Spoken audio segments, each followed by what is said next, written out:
Miss. Ginagawa ko po. Pasensya na ako.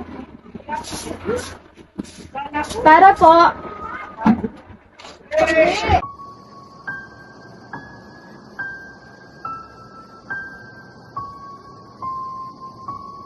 Kakala pa, kamas na yung pagkasikaso ng kapatid. Eto, hindi ko na lang yung visa, tapos nakakaalis na ako. And then, matutupad na natin yung mga pangalan natin.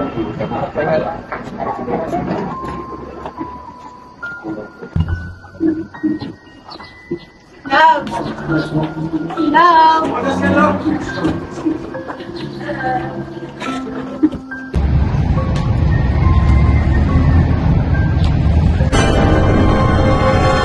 Ang tingka ko buntis ka.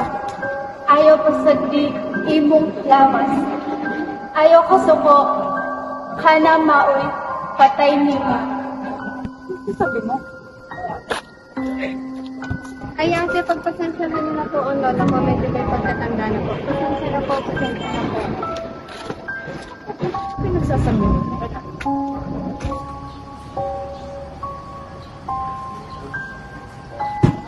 Alam mo ba kanina daw, di ba umalis ka? Tapos may nakasalubong matanda. Tapos kinausap niya ako. Tapos may nabanggit siya na buntis daw.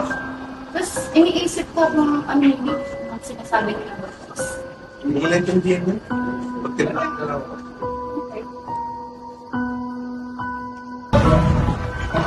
Ate, ano yan? Alin? Dinudugo ka. Ben! Ben, dinudugo ako, Ben! Kuya Ben, sa Ate Gloria, dinudugo!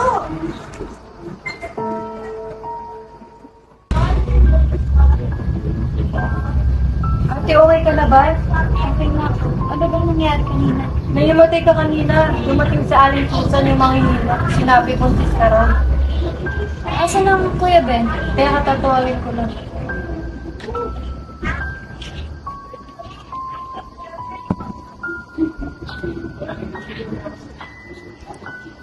Alam mo, masaya ako yun. So, as may tatay na.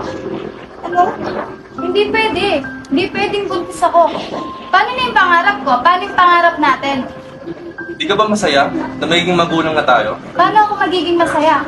Eh, mag-a-abroad pa ako. Paano yung batang ko?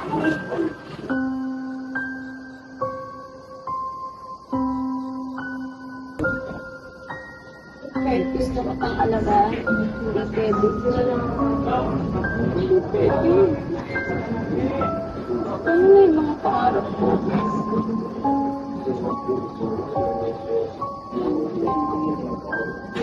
pwede. Para sa batang ko. Hindi pwede.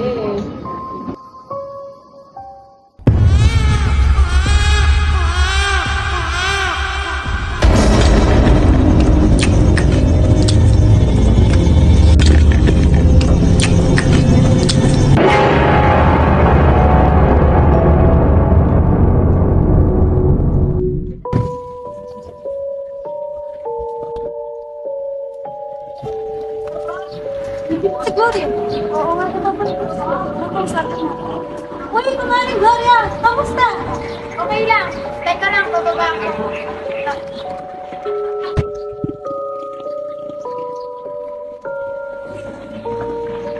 lang. Maganda ng vlog ka.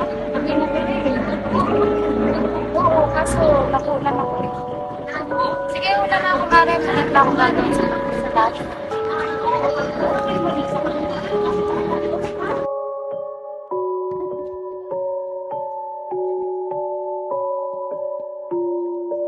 All pregnant women are being taken care of by their husband because of the rumors about the aswang in the barangay.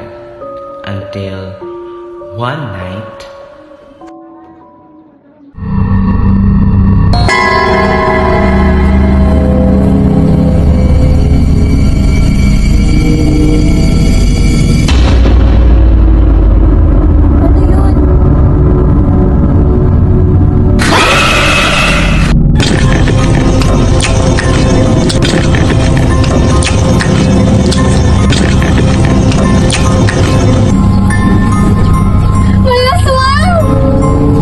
Alam mo yan, basta ako yung last one.